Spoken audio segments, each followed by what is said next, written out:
Olá! O vídeo a seguir é um texto do Substack do Renato Trezoitão. Caso você queira ler o texto, deixarei o link na descrição ou nos comentários. Deixarei esse QR Code aqui na tela caso você queira fazer uma doação via Lightning Network para me ajudar a trazer mais vídeos como esse aqui no canal. Agora fique com o vídeo. Mas antes, não se esqueça de deixar seu like e se inscrever no canal. O juro real consiste em juro descontado da inflação e é negativo se resulta em valor inferior a zero. Na Argentina, onde o índice oficial de inflação é de 83% e a taxa de juro de 70%, o juro real seria de menos 13% ao ano, considerando esse índice de governo como medida de inflação, vez que 70 menos 83 é igual a menos 13. Como é facilmente demonstrável pela comparação da inflação e taxas de juro de outros países como Turquia, Estados Unidos ou países europeus, essa situação de juro negativo não é excepcional, até em termos nominais, e não apenas reais, devido às políticas de alívio quantitativo e controle de curvas após a grande crise financeira de 2008. Como ensina Mises nas 6 lições, a inflação real não é expressa por índices de aumento de preços, e sim pelo aumento da base monetária.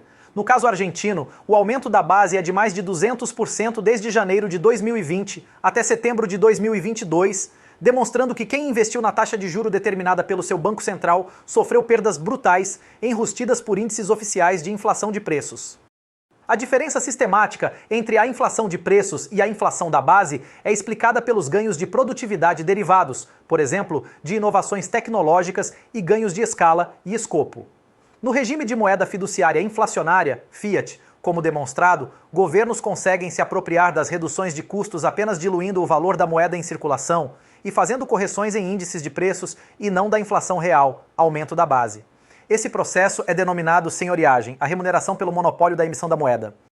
Com dados do Brasil, pode-se constatar que da abertura em janeiro de 1995 até a abertura de setembro de 2022, a onça do ouro foi de 323 para R$ 8.555, 26 vezes. No mesmo período, o índice Ibovespa, IBOV, subiu 25 vezes, ressalvando que a Bovespa não perdeu do ouro por todo o período. Inclusive, já em outubro de 2022, o índice ultrapassou. Porém, o IBOV tem maior risco e está muito mais próximo do seu preço máximo, indicando que quem comprou ouro no período teve mais ganho potencial, se realizado no topo, e pode ter tido menor custo, mais liquidez e economia tributária, se fez autocustódia, que ainda não é possível com ações e índices, além do ativo estar mais longe de seu preço máximo, sendo pesadamente demonetizado, e abaixo de seu valor nominal em dólar em 2011. Se ouro, que não é investimento e sim reserva de valor, bateu Ibovespa em retornos, oferecendo menos riscos, menos custos e mais liquidez, em um período de mais de 27 anos. Fica demonstrado que este índice, ao menos no período referido, que é, por muitos considerado a época de ouro da Bolsa, não pode ser considerado investimento. A base monetária do real, M1, de janeiro de 1995 até setembro de 2022 foi de 18 bilhões para 500 bilhões, aumento de 32 vezes, e o M2 foi de 139 bilhões para 4 trilhões, aumento de 33 vezes. Essa é a inflação real e é a taxa de retorno mínima para não haver perda real nem renunciar aos ganhos de produtividade, sem adicionar, claro, remuneração por quaisquer efeitos do tempo, maturidade ou riscos do investimento. Ainda há um efeito composto da perda pela diluição da moeda. Qualquer realização do investimento teria incidência de imposto de renda e imposto de ganhos sobre capital, aos quais não há correção monetária. Ou seja, além de perder da base monetária, na realização ainda pagaria imposto sobre a correção monetária, beneficiando duplamente o governo, ao criar mais meio circulante e ao tributar mais por ter gerado inflação.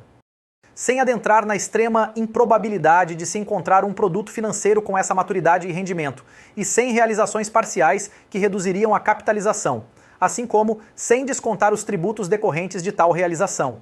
É demonstrado que o ambiente de juro positivo é passado, com a comparação da remuneração da primeira e segunda metade desse período de mais de 27 anos.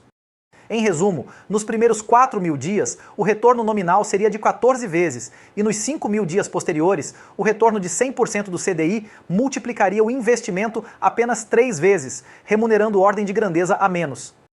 Para encerrar o quadro de análise desses mais de 27 anos entre ouro, Ibovespa e base monetária, M1 e M2, é vital citar que esse período foi o ápice do Brasil e do seu mercado imobiliário em vários aspectos, como PIB, Produto Interno Bruto e dividendo, ou bônus, demográfico máximos da história, e nem assim o Brasil cresceu mais que o mundo.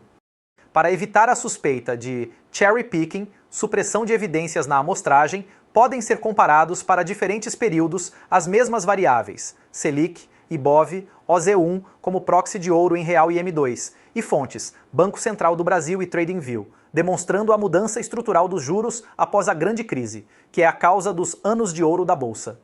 De janeiro de 1998 a janeiro de 2008, a Selic foi de 400%, o Ibov foi de 600%, o ouro foi de 300% e o M2 foi de 200%. Antes da grande crise, S&P 500 e o preço do ouro batiam um aumento da base. De janeiro de 2008 a janeiro de 2018, a Selic foi de 180%, o Ibov foi de 119%, o ouro foi de 161% e o M2 foi de 236%. Juro real negativo após a crise, nada bateu inflação monetária. Mudando um pouco, mais uma vez, a amostragem por década. De janeiro de 2000 até 2010, a Selic foi de 346%, o Ibov foi de 299%, o ouro foi de 297% e o M2 foi de 331%. De janeiro de 2010 até 2020, a Selic foi de 155%, o Ibov foi de 73%, o ouro foi de 228% e o M2 foi de 160%. Por fim, nos anos de pandemia, a tendência de Selic e Ibov perderem do M2 se amplia. De janeiro de 2020 até setembro de 2022, a Selic foi de 7%, o Ibov foi de menos 1,4%, o ouro foi de 39% e o M2 foi de 39%. Ou seja, tanto na década de 2010 até 2020, quanto nos 2 anos de pandemia, o aumento da base, inflação monetária, aumento de reais, foi superior aos retornos de Selic e a Ibov, sendo superado pelo ouro, que nem é considerado investimento, mas apenas reserva de valor e em processo de desmonetização devido à destruição de riqueza. Gráfico do Banco Mundial mostra como o PIB é menor em 2022 que em 2010 no Brasil. Por fim, reconhecendo as particularidades dos Estados Unidos, dilema de Triffin, é útil comparar as análises com proxies da maior economia do mundo. De janeiro de 1998 até janeiro de 2008, o S&P 500 foi de 51%, a onça de ouro foi de 232% e a oferta monetária americana foi de 28%. Antes da grande crise, mercados e ouro rendiam mais que inflação. De janeiro de 2008 a janeiro de 2018, o S&P 500 foi de 126%, a onça de ouro foi de 53% e a oferta monetária americana foi de 165%.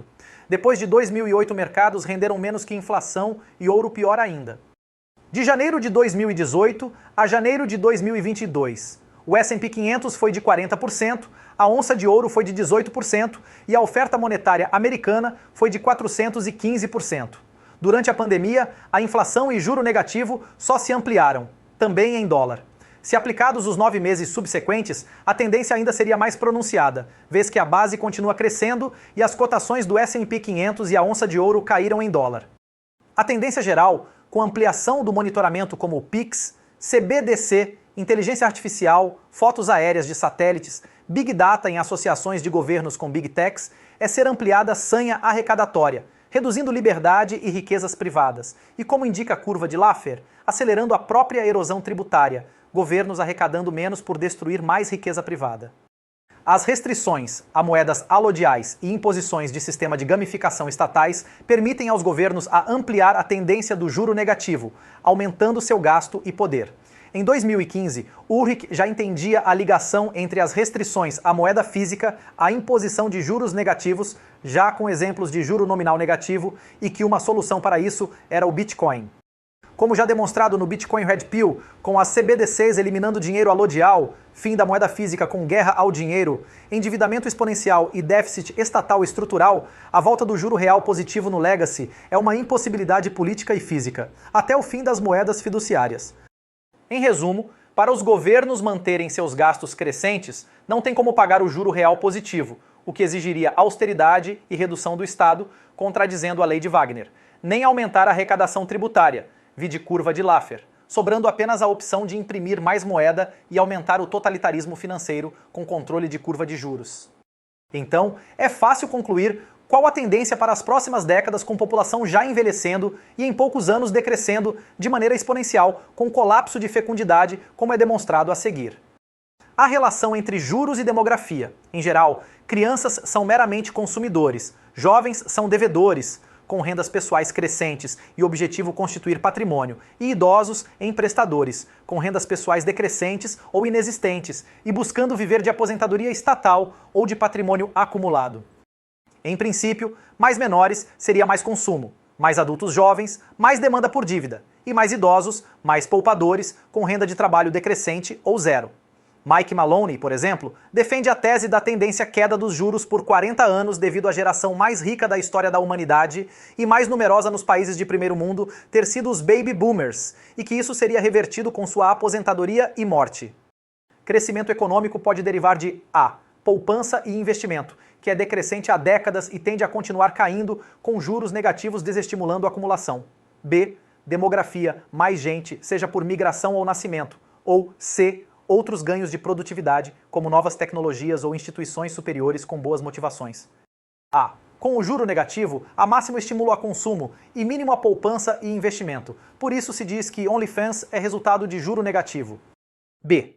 Com políticas ginocêntricas transferindo a maior parte dos tributos de homens para mulheres e welfare maximizando a hipergamia, há máximo estímulo ao hedonismo, dog pill e promiscuidade, e MGTOW como modos de vida, inviabilizando famílias estruturadas e baixos estímulos à produção além da sobrevivência, ou nem isso para quem recebe subsistência estatal.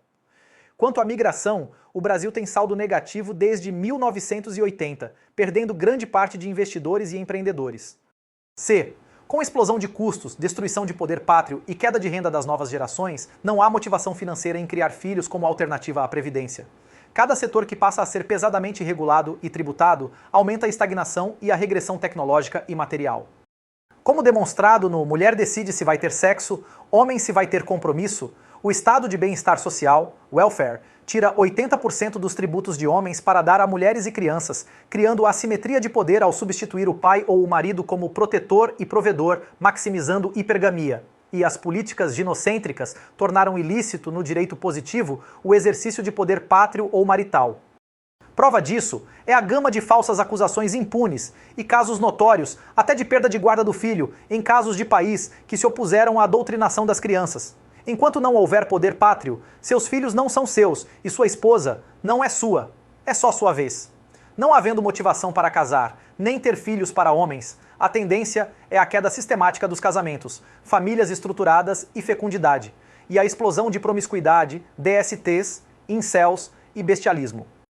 A queda da fecundidade, dos casamentos e das famílias estruturadas é uma das distorções decorrentes do sistema Fiat, de moeda fiduciária, e tendem a se corrigir como seu fim, como identificado até por Jimmy Song.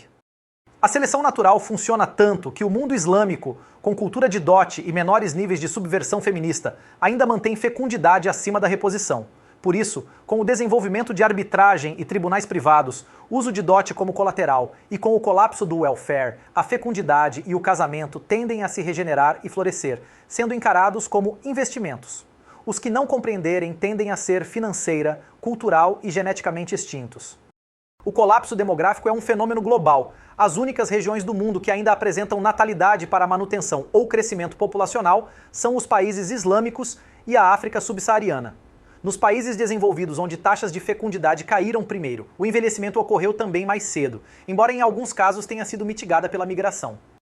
No caso do Brasil, a taxa de fecundidade caiu abaixo do nível de reposição em 2003 e hoje apresenta o terceiro menor índice de fecundidade do continente.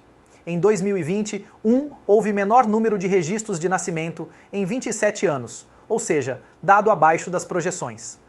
O Japão apresentou redução populacional de 600 mil em 2021. Isso tende a ocorrer em alguns anos, se mantidas as tendências de fecundidade e mortalidade também no Brasil, devido à hipergamia, ginofascismo e welfare. Como mostra a figura, há 20% menos indivíduos no coorte de 0 a 4 anos, no que do 35 a 39. Destaque para o fato de nascerem mais homens e haver mais homens em todas as coortes até 34 anos. E mesmo assim, a maior parte da população ser de mulheres por terem maior expectativa de vida, como evidência da misandria brutal. Mesmo consideradas premissas extremamente otimistas, considerando não haver aumento relevante de sobrevida e atenuação da queda de fertilidade até seu aumento gradual em 2043, projeções indicam uma pirâmide demográfica invertida, de base idosa, em algumas décadas. Não espere receber nada relevante do INSS. Os sistemas de previdência por capitalização já foram demonstrados inviáveis, ao demonstrar que no ambiente de juro negativo provocado pelos alívios quantitativos e medidas extraordinárias em resposta à pandemia, não existem retornos em mercados nem de renda fixa, perda fixa, nem em renda variável, perda variável. Se há perda real sistemática nos mercados convencionais, legacy, e ainda tributação sobre perdas reais, se houver ganho nominal, não é viável fazer capitalização para garantir renda no fim da vida. O sistema de previdência por repartição, baseado na solidariedade intergeracional, em que as contribuições dos ativos pagam os benefícios dos inativos, só é sustentável quando há aumento do número de contribuintes, seja por migração ou nascimentos, proporcional ao menos ao aumento de beneficiários. Como demonstrado, pelos dados de fertilidade insuficiente e ainda caindo, o número de idosos e pessoas em condições de inatividade tende a aumentar por décadas, enquanto o número de pessoas contribuindo diminui. Isso sem contar a brutal redução de população ocupada e, dentre ela, de formalidade, com erosão tributária e previdenciária. Após 2008 no Brasil, não existem mais investimentos no sistema legado, legacy. Há opções de hedge, como ouro e Bitcoin, e a perda fixa e perda variável, vez que IBOV e Selic não compensam inflação, M2, desde 2008. Não foram mencionadas proxies de imóveis para simplificar. E dado que as perspectivas dessa classe de ativos são ainda mais medonhas que aquelas da Bolsa e da Selic com colapso demográfico, internet ubíqua e explosão de teletrabalho e comércio virtual. O juro real negativo tende a continuar até o fim do sistema de bancos centrais, moedas fiduciárias e welfare, estados socialistas ou de bem-estar social, devido à incapacidade de aumentar a arrecadação por tributos, curva de Laffer ou reduzir gastos por austeridade, como demonstrado por Juvenel, Jardim das Aflições e Lei de Wagner, sobrando apenas a opção de imprimir para cumprir obrigações formalmente, calote branco. Quem insistir em considerar investimento produtos que têm expectativas líquidas de rendimento inferiores do aumento da base, continuará sendo empobrecido até a destruição financeira. Você não terá nada e será feliz.